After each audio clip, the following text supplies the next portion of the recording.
सावन मास में भिलाई में महादेव की भक्ति में लीन शिव भक्त पंडित प्रदीप मिश्रा द्वारा शिव महापुराण कथा का आज चौथा दिन था।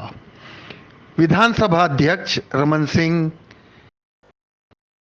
सहित छत्तीसगढ़ शासन के मुख्यमंत्री विष्णुदेव साय की धर्मपत्नी कौशल्या देवी साय सहित कई अधिकारी और जनप्रतिनिधि इस चौथे दिन के आयोजन में भक्ति भावना के साथ शामिल हुए।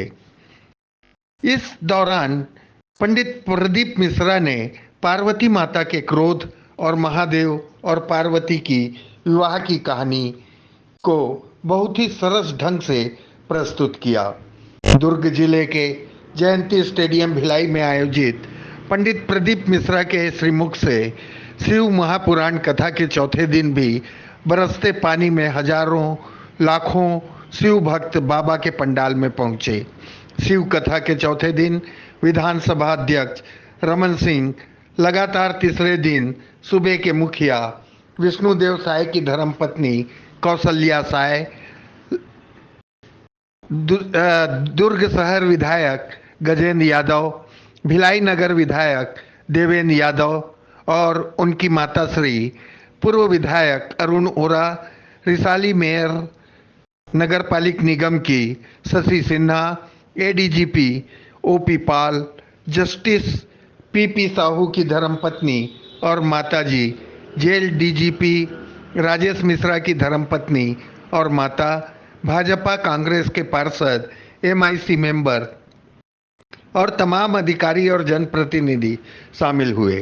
पंडित मिश्रा ने सावन के शिवरात्रि 2 अगस्त को विधि विधान के साथ ऑनलाइन अभिषेक करने की बात कही। इस दौरान उन्होंने माता पार्वती के क्रोध और शिव भगवान के साथ मंगल विवाह की कथा सुनाई। पूरा पंडाल हर हर महादेव, श्री शिवाय नमस्तुभ्यम, बोल बम का नारा है, बाबा एक सहारा है जैसे जयकारों से गूंज उठा। कथा के अंत में अंतर्राष्ट्रीय कथावाचक पंडित प्रदीप मिश्रा ने छत्तीसगढ़ में होने वाली अगली 2 कथाओं के बारे में भी जानकारी दी। पंडित मिश्रा ने भक्तों से कहा कि सबसे पहले अपने दिमाग में एक बात को बैठा लो कि भगवान को पाना हो या संसार में अपना नाम कमाने हो तो इन सब में अपना कर्म को सबसे पहले रखें। ऐसा नहीं है कि आप दुकान में ताला लगाकर कथा में आकर बैठ गए तो आपको सोने के अंडे मिल जाएंगे।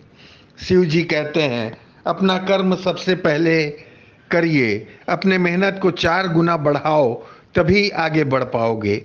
शिव महापुराण की कथा ये नहीं कहती कि सिर्फ मंदिर में बैठ जाओ और अपना काम धाम छोड़ दो।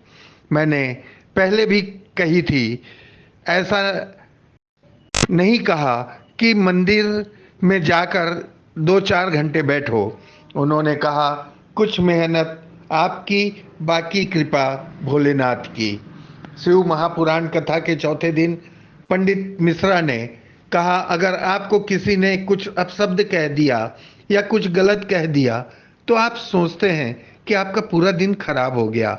शिव महापुराण की कथा कहती है जरा से किसी के एक शब्द पर आपका दिन खराब क्यों होगा। किसी के शब्दों से आपको अपना दिन क्यों खराब करना है। अगर आपके पास 86,400 रुपये हैं, उसमें से 10 रुपये किसी ने चुरा लिया तो आपका दिमाग खराब हो गया। अब आपके पास 86,390 रुपये बचे हैं, क्या तुम उसको फेंक दोगे? नहीं ना। उसी तरह किसी के कुछ कहने से अपना दिन खराब हो गया ऐसा नहीं सोचना चाहिए। पंडित मिश्रा ने कहा दुनिया में लोग कई चीज़ें दान करते हैं, कोई कपड़ा, कोई खाना। अगर आप कुछ दान नहीं कर पा रहे हैं या किसी को कुछ नहीं दे पा रहे हैं तो शिव कथा कहती है कि एक मुस्कान अपने चेहरे में ला सकते हैं और उस मुस्कान से, उस प्रसन्नता से आगंतुक मेहमान खुश हो जाएगा। उन्होंने कहा कि जब भगवान ने पूरा शरीर दिया है तो आधी भक्ति क्यों? आधी भक्ति सनातन धर्म की पहचान नहीं।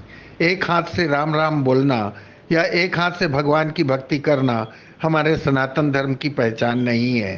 हमारे सनातन धर्म में एक हाथ का प्रयोग नहीं होता, दूसरे हाथ का भी उपयोग हम करते रहे हैं। हमारे सनातन धर्म में दो हाथ से भक्ति होती है। आजकल पता नहीं कुछ युवा एक हाथ से अपने बड़े बुजुर्गों का आशीर्वाद लेते हैं। हमारे धर्म में दोनों हाथों से बड़े बुजुर्गों का सम्मान किया जाता है। सनातन की पहचान दोनों हाथ से है। यही हमारी संस्कृति और सभ्यता है। पंडित मिश्रा ने बताया कि जब पार्वती जी बाल अवस्था में थी तो उन्हें थोड़ी थोड़ी चीजों में क्रोध आ जाता था। आसपास कोई सामग्री रखी हो तो फेंक देती थी। बड़ी चिंता थी उनकी माँ को, उनके पिता को, हिमालय राज को। उन्होंने कहा, इसी तरह अगर किसी छोटे भाई बच्चों को बहुत क्रोध आ रहा है, उसको समझाने के बाद कि भी अगर बच्चा क्रोधित रहता है तो समझ लेना क्रोध आज का नहीं है, यह क्रोध पूर्व जन्म का है। पंडित मिश्रा ने कई उदाहरण देते हुए भक्तों से कहा कि श्री शिवाय नमस्तुभ्यम एक नारा नहीं, एक जयकारा नहीं, बल्कि शिव जी को पाने की एक उत्कंठा है।